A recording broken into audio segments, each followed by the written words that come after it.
Paz a vosotros, amados hermanos del grupo Edificados en la Palabra. Soy su hermano en Cristo, Rafael González, desde México. Estamos ya en la 16ª semana, la última semana del Mesías, su afirmación desafiada y rechazada. Y hoy, precisamente hoy, nos toca ver la parábola de los dos hijos, lo que se requiere para entrar en el reino de Dios. Y déjeme le comento como introducción una breve introducción, valga la redundancia, que dice que Dios demanda obediencia de sus hijos. Él espera que acatemos su voluntad con gozo, que asumamos con humildad sus designios para que vivamos cediendo el control de nuestro ser al Espíritu Santo. Entonces, como texto bíblico tenemos Mateo 21, del 28 al 32, precisamente la parábola de los dos hijos. Y dice, pero, ¿qué les parece? Un hombre tenía dos hijos. Se acercó al primero y le dijo, hijo, ve hoy a trabajar en la viña. Él le contestó y dijo, no quiero, pero después cambió de parecer y fue. Al acercarse al otro, le dijo lo mismo, y él respondió diciendo, sí, señor, yo voy, y no fue. ¿Cuál de los dos hizo la voluntad de su padre? Ellos dijeron, el primero. Y Jesús les dijo, de cierto, les digo que los publicanos y las prostitutas entran delante de ustedes en el reino de Dios. Porque Juan vino a ustedes en el camino de justicia y no le creyeron, pero los publicanos y las prostitutas le creyeron. Y aunque ustedes lo vieron, después no cambiaron de parecer para creerle. Miren, amados hermanos, como en toda familia, también en la familia de Dios hay hijos desobedientes. Los primeros actúan de acuerdo a la voluntad de su padre, pero los segundos encubren con palabras su falsedad y terminan por vivir en sentido contrario a la voluntad del Padre.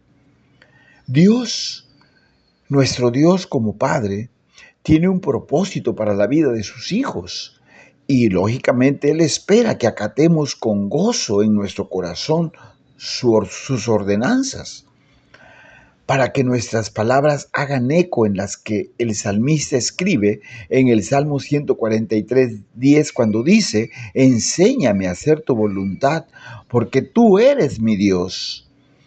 Tu buen espíritu me guíe a tierra de rectitud.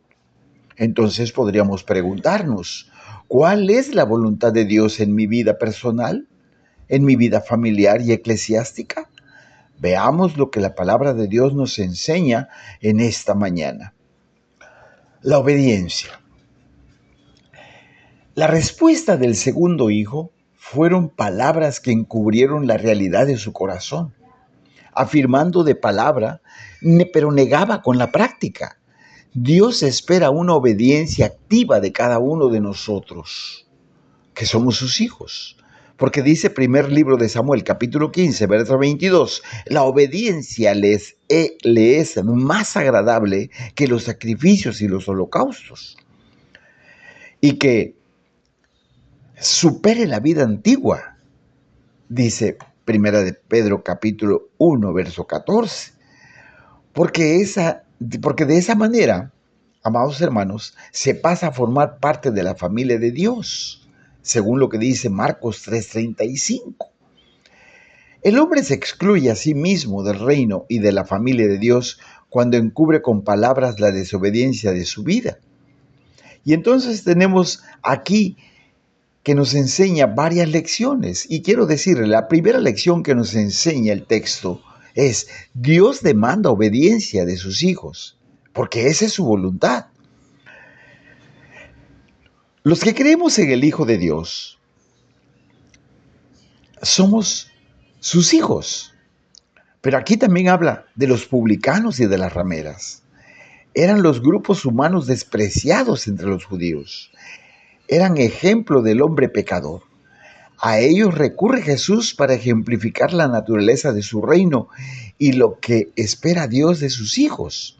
Ahora, también la voluntad de Dios es que creamos como lo hicieron los publicanos y las rameras. Así como Abraham, que por fe salió de su lugar sin saber a dónde iba, de acuerdo a lo que dice Hebreos 11:8. Y su fe, amados hermanos, mostró en sus obras al ofrecer a Isaac como holocausto al Señor. Porque la fe no es una realidad distinta a las obras. La Biblia, mis amados hermanos, la Biblia no acepta la distinción entre interior y exterior. En el creer y el vivir son una misma realidad las dos cosas, al final de cuentas. Doctrina y práctica no pueden estar divorciadas. ¿Por qué les comento esto? Porque de la abundancia del corazón, dice la Biblia, habla la boca. El ejemplo excelente de obediencia es Jesucristo mismo. Eso lo sabemos de memoria y lo entendemos. Pero podríamos decir, es que es el Hijo de Dios. El Hijo de Dios, nuestro Señor Jesús, porta el título de Hijo de Dios con una dignidad intachable, de alguien que supo delinear su carácter con la obediencia total, dispuesto a beber de la copa del sacrificio para acabar la voluntad del Padre. Ahora, su vida se realizaba en acatar la voluntad del Padre y acabar lo que le había encomendado, de acuerdo a lo que dice Juan 4:34. Porque su obediencia se consumó en la muerte ignominiosa de la cruz. Es por la obediencia del Hijo que nuestra obediencia, es don de Dios para la salvación. No por otra cosa nos los da. Es un don de Dios para salvación. Ahora, también debemos entender que no son nuestras propias obras las que nos dan entrada al reino, sino la obra de la fe que vive de lo que Cristo Jesús hizo en nosotros y por nosotros. Es en su obediencia que nuestra obediencia tiene sentido de acuerdo a lo que dice Romanos capítulo 5, verso 19. Pero la segunda lección que nos da este texto que leíamos es que Dios demanda que nuestra obediencia sea muestra en la fe. Mucho ruido y pocas nueces, dice un refrán popular. Al menos acá en México mucha gente así lo dice. Y así podríamos calificar la respuesta del segundo hijo de su padre, dado que prometiendo ir no cumplió. Y entonces Jesús califica la actitud de los dos sacerdotes y ancianos, llenándose la boca de la ley. No procedían de igual manera. Dios espera un cambio de actitud de los hombres en relación con la de su voluntad.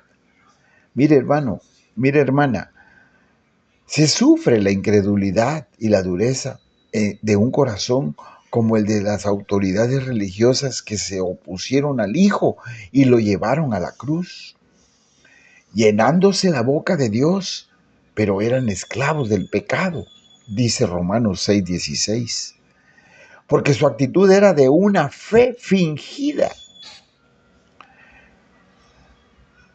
aunque por la misericordia de Dios había otros que obedecían a la fe. Pero desobedecer es pecado e incluso lo lleva a la muerte, dice Josué 5:6. Ahora, amados hermanos, amadas hermanas, hay que renovarse en el entendimiento del Espíritu para que sepamos entender la voluntad de Dios y vivamos en consecuencia de. Dios espera un cambio de actitud, no espera la dureza de la desobediencia ni la religiosidad superficial que se vuelca en hechos concretos falsos.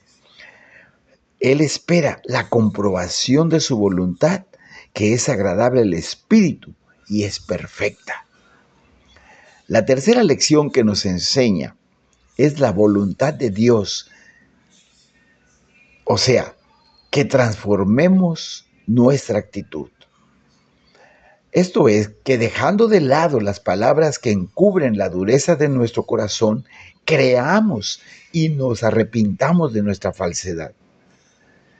Que la entendamos, pues. ¿Por qué les digo esto? Perdón. Porque los hijos de la parábola entendieron la voluntad y la orden de su padre.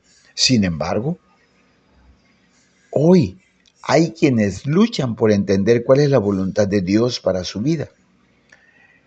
Pero el apóstol Pablo nos exhorta a poner toda nuestra disposición para que sepamos a ciencia cierta qué quiere Dios de nosotros. Y eso lo podemos comprobar con Efesios capítulo 5, verso 17. Hasta aquí, amados hermanos, hemos señalado que la voluntad de Dios es que obedezcamos, que creamos en el Hijo y que cambiemos nuestra actitud. Pero, ¿cuál es la voluntad de Dios para aquellos que ya hemos puesto nuestra vida en las manos del Señor y hemos confesado a Cristo Jesús como nuestro Salvador? Cuando Pablo le escribe a la iglesia de Tesalónica, le enseña con claridad, pues, cuál es la voluntad de Dios. Y les dice, en primera carta a Tesalonicenses, capítulo 4, verso 3, la voluntad de Dios es nuestra santificación. Si ya hemos creído, el Señor espera de nosotros una vida santa, consagrada a Él. Entonces entendamos por santidad tanto la madurez en la fe como el ser apartados para el servicio del Señor. Lo santo es aquello que se destina al servicio del culto. La santidad de los cristianos es vivir como instrumento de su gracia en este mundo.